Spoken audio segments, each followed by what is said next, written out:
Welcome back to past paper series guys. तो आज हम फिर से जो है ना कंप्यूटर साइंस को कवर कर रहे हैं और आज हमारा जो पास्ट पेपर है वो है 2023 का।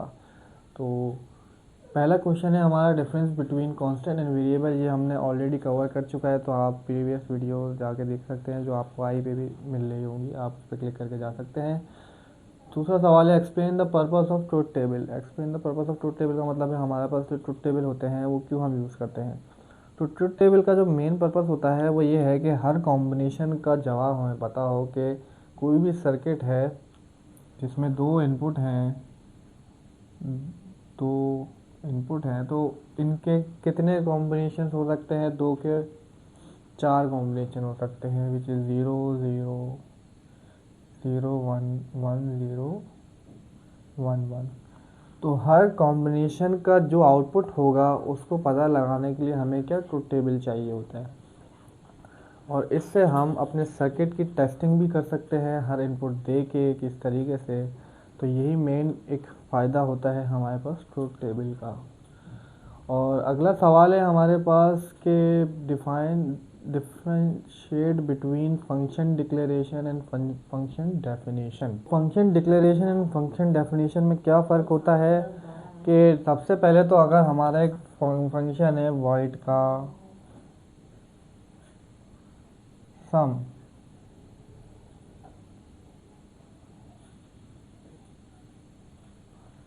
ये सिर्फ हमने क्या किया है, फ़िलहाल सिर्फ डिक्लेयर किया है, ठीक है। बट इस मतलब सिर्फ हमने बता दिया है कि हमारा एक वॉइड फंक्शन है या कोई भी फंक्शन है जिसको हम सम कहते हैं, बट इसके अंदर काम क्या हो रहा है, हम करवाना क्या चाह रहे हैं इसके अंदर, वो हम जब बता देंगे तो वो हो जाएगा फंक्शन डेफिनेशन। फॉर एग्जांपल हमने बता दिया सम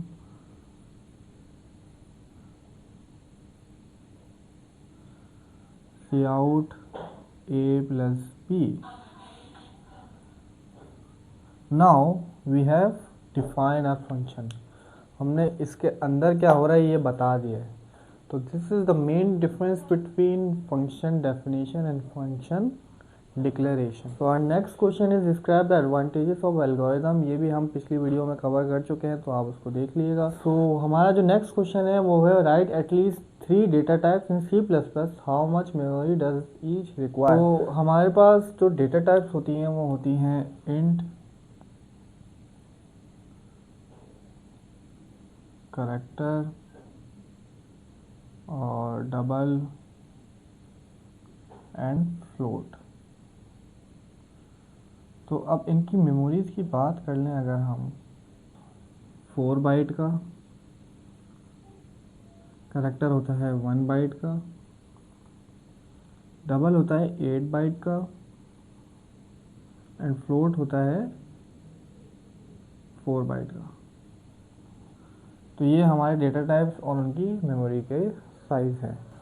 नाउ हमारा जो नेक्स्ट क्वेश्चन है वो है क्या, what is meant by arithmetic assignment operator.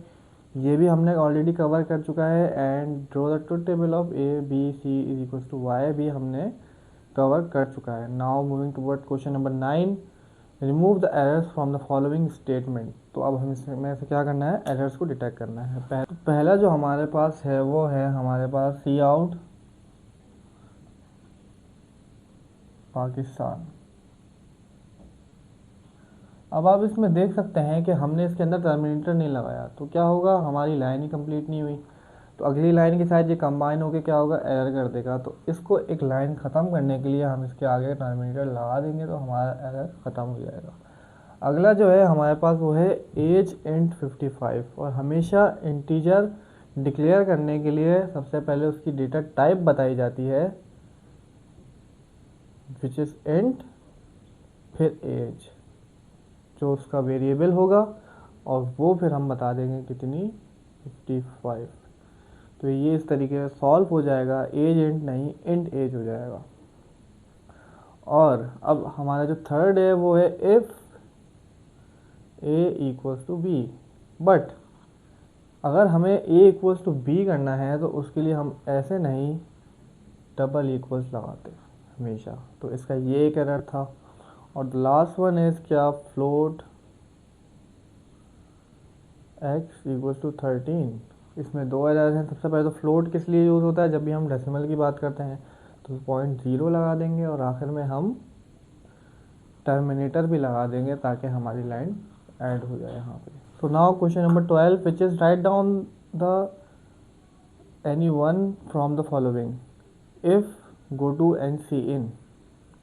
So if हमारे पास कंडीशन के लिए इस्तेमाल होता है कि जब भी हमें कंडीशन बतानी होती है तो हम बता देंगे अगर ए बड़ा है बी से या छोटा है बी से या इक्वल्स टू है, तो ये हमेशा कंडीशन के अंदर कंडीशन जब भी बतानी होगी तो इफ़ यूज़ होता है। नाउ गो टू क्या होता है, हमने एक लेबल बता देते हैं। गो टू लेबल हमने बता दिया कार, ठीक है। अब ये सारा कोड स्किप करेगा और उसके बाद जहाँ कार का लेबल आएगा वहाँ चले जाएगा और उसका कोड ये रन करेगा या जो भी स्टेटमेंट होगी वो प्रिंट करेगा। तो बीच का जितना भी पार्ट है वो क्या हो जाएगा, हमारा स्किप हो जाएगा। तो go to label and then label पे आ जाएगा ये। And the last one is C in. C in हमारा यूज़ होता है किस लिए, इनपुट लेने के लिए। जब भी हमें यूज़र से इनपुट लेना है, जैसे इनपुट एज, अपनी एज बताओ, तो हम लिखेंगे सी इन as.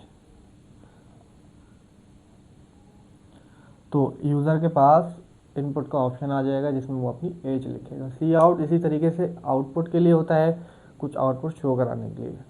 And the last question is difference between queue and stack which is already covered in our previous video, तो आप उसको लास्ट में देखिएगा।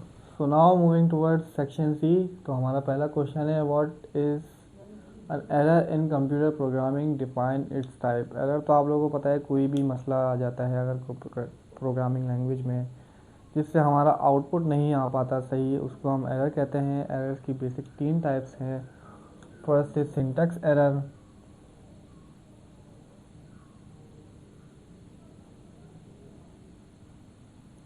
Second is logical error and third is run time error.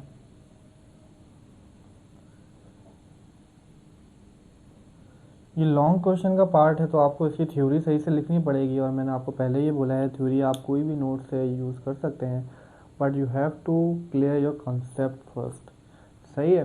तो सिंटैक्स एरर हमारे पास क्या है कि कोई भी कोड में एक ऐसा एरर कर देना जिसकी वजह से हमारा कोड वही ब्रेक हो जाए, आगे ही नहीं बढ़ पाए, क्योंकि वो एक सिंटैक्स का पार्ट है और उसको गलत करने से पूरा कोड ख़राब हो जाएगा। फॉर एग्जांपल हमने टर्मिनेटर नहीं लगाया, हमने ब्रैकेट पूरा नहीं किया, और हमने वेरिएबल गलत डिफ़ाइन कर दिया, जो हमने पहले भी आपको डिस्कस बताया था कि आपने वेरिएबल में स्पेस लिया है तो वो स्पेस नहीं लेगा, जैसे कि टोटल स्पेस मार्क्स, तो ये नहीं लेगा इसको, क्योंकि ये वेरिएबल डिक्लेयर करने का तरीका नहीं है। जो सिंटैक्स, जो कोड के रूल्स हैं उनके ख़िलाफ़ अगर कुछ आप कर दें तो वो आते हैं हमारे सिंटैक्स एरर। और अगर हम यही चीज़ लॉजिकल एरर की बात करें तो लॉजिकल एरर का मतलब है कि कोड रन हो जाएगा बट आपका आउटपुट सही नहीं आएगा। वो ऐसा क्यों है, क्योंकि लॉजिक आपकी गलत है। फॉर एग्जांपल कि आपने 3 लिए हैं, a is equals to 20, b is equals to 10 and c is equals to 30। अब इनका एवरेज लेना है आपने, तो एवरेज का फॉर्मूला क्या होता है, a plus B plus C divide by 3, ठीक है। बट आपने इसको कोडिंग में क्या लिख दिया, सी आउट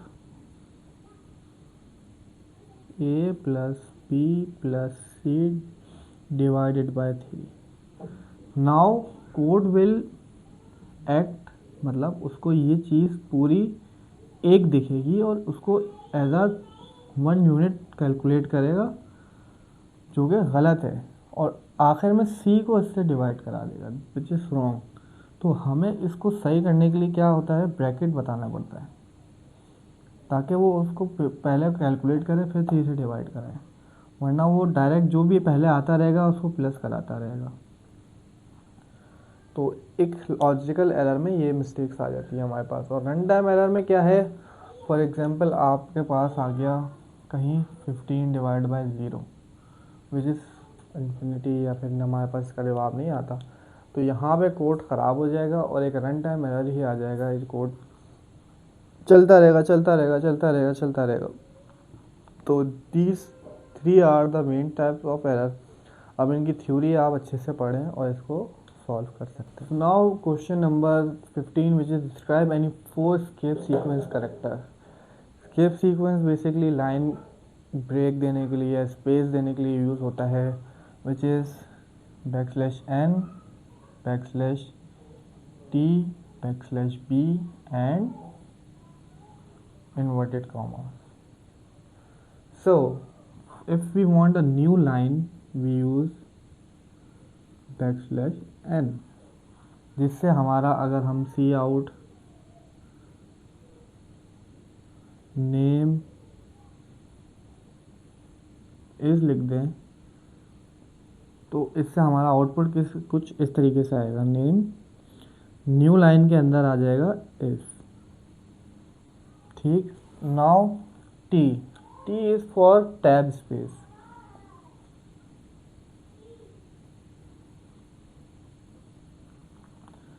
सो अब हम इसमें क्या कर सकते हैं, जैसे कि हमने वही एग्जांपल लें, सी आउट नेम टी एस। अब इसका जो आउटपुट होगा वो किस तरीके से होगा, नेम एक टैब का स्पेस आ जाएगा थोड़ा सा जितना भी होता है और उसके बाद इस। तो ये इतने स्पेस के लिए हम \t यूज़ करते हैं।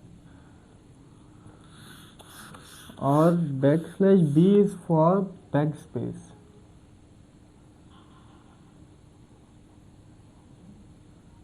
हम इसको यूज़ करते हैं कि पहले कैरेक्टर को स्किप कराने के लिए, रिमूव करवाने के लिए। फॉर एग्जांपल ये सी आउट A, B, C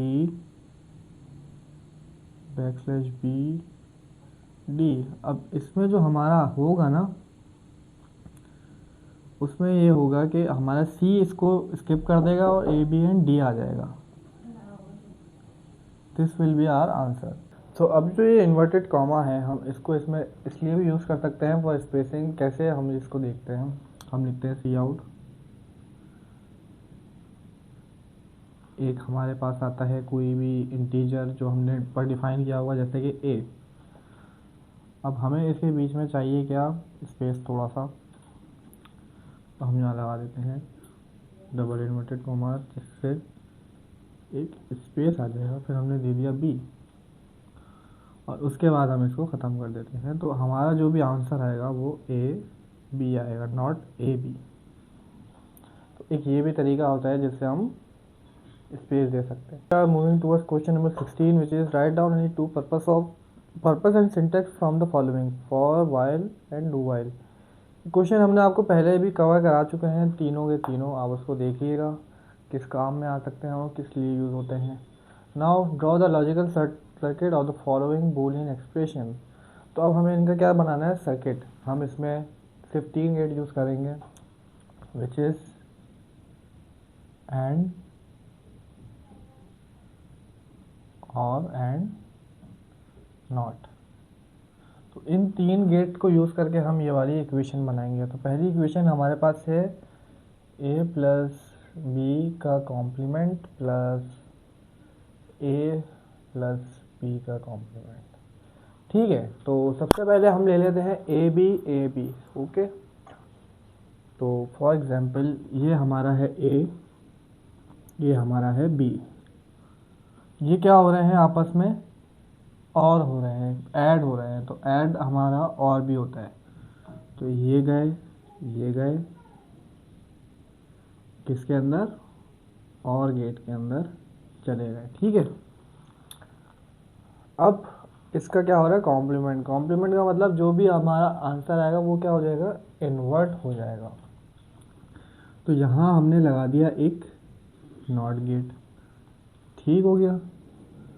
अब यही चीज़ हमारे पास एक और भी है। तो ये एक आया हमारा एक और,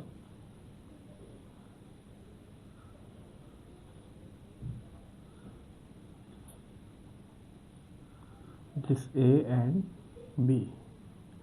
नाउ अब हमें क्या करना है, इनका भी और करना है। तो अब हमने क्या किया,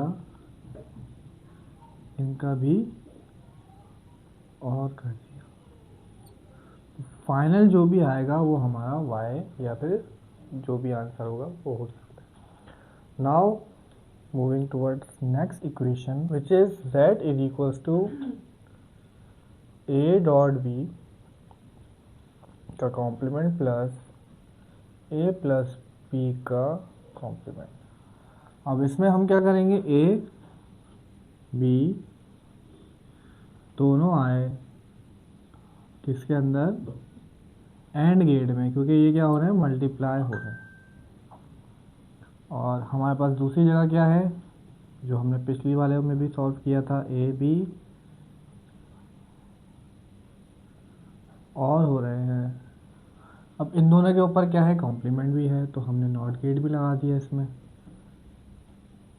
और आखिर में इन दोनों का और कर दिया, मीन्स इनको ऐड कर दिया। तो this is the circuit of this equation. जो भी हमारे पास आंसर आएगा वो हमारे पास हो जाएगा y। ठीक,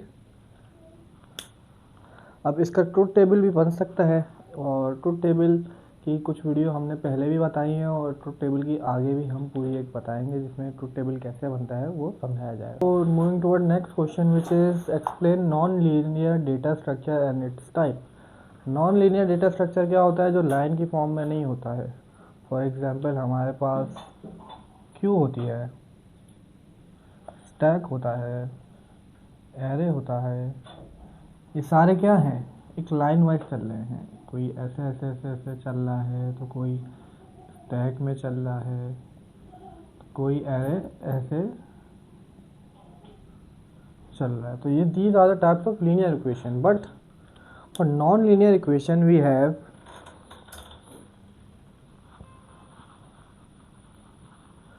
for non-linear equation we have trees and graphs, जिसमें डेटा हमारा सीक्वेंशियल नहीं चलता, लाइन वाइज नहीं चलता। ठीक है, तो हमारे पास कौन सी टाइप्स हो गई इसकी, ट्रीज एंड ग्राफ्स। ट्री कुछ इस तरीके से बनते हैं जिसका हर नोड का एक पेरेंट नोड होता है, और इसी तरह ग्राफ में हर नोड आपस में रिलेशन बनाता है और कनेक्ट होता है आपस में। तो इसके बाद हमारे पास 19 क्वेश्चन है, जो कि है right note on any two of the following, int main, predefined functions, pre-processor direction and switch statement. तो इंट मेन हमारा क्या होता है, मेन फंक्शन होता है जिसके अंदर पूरा हमारा कोड लिखा जाता है, और पूरा जो मेन रन जो होता है हमारा कोड, वो हमारा मेन फंक्शन होता है। इसका आप थ्योरी पढ़ के इस पर लिख सकते हैं। प्री डिफाइंड फंक्शन हमारे वो फंक्शंस होते हैं जो हम खुद से डिफाइन नहीं, जो प्रोग्रामिंग लैंग्वेज के खुद से डिफाइन किए गए होते हैं। For example SQRT, round and many more, आप इसको भी थ्योरी में पढ़ सकते हैं। ये क्वेश्चन मेनली थ्योरी का क्वेश्चन है। और हमारे पास फिर आता है प्री प्रोसेसर डायरेक्टिव्स। ये क्या होता है, जो भी हम इंक्लूड या डिफाइन करते हैं, जैसे हैश इंक्लूड हो गया, हैश डिफाइन हो गया, these are preprocessor directives. इनकी थ्योरी आप अलग से पढ़ सकते हैं क्योंकि ये थ्योरी का क्वेश्चन है। एंड स्विच स्टेटमेंट हम जब यूज़ करते हैं जब हमारे पास कुछ केसेस हों, कि फॉर एग्जांपल हमारे पास केस, कैलकुलेटर का केस कौन कौन से होते हैं, सब्ट्रैक्शन का है, मल्टीप्लिकेशन का है, डिवीजन का है एंड एडिशन का है। फॉर एग्जांपल हमारे पास एक स्विच के अंदर हमने ये सारे केसेस बना दिए। अब स्विच क्या करेगा हमारा, कि ऊपर से क्या मांगा गया है, हमने एडिशन की रिक्वेस्ट की है, तो वो बारी बारी के हिसाब से नहीं, वो डायरेक्ट ऐड के ऊपर स्विच कर जाएगा और उसके अंदर जो भी काम होगा वो करेगा। फॉर एग्जांपल हमारे पास डिवीजन की आती है, तो वो बार बार ऐड, सब्ट्रैक्ट, मल्टीप्लाई पे नहीं जाएगा, डायरेक्ट डिवीजन पे स्विच करेगा और फिर वाला रन कर देगा। So these are the difference. एंड इसको आप अच्छे से पढ़िएगा क्योंकि ये इंपॉर्टेंट क्वेश्चन है, इसमें बहुत सी इंपॉर्टेंट चीज़ें हैं। और ये सारा हमारा लॉन्ग का कुछ पार्ट था, और कंप्यूटर की सीरीज़ यहाँ पे ख़त्म होती है पास पेपर्स की, क्योंकि 2023 से पहले आप ये बुक भी चाहिए थी। Thank you so much for watching.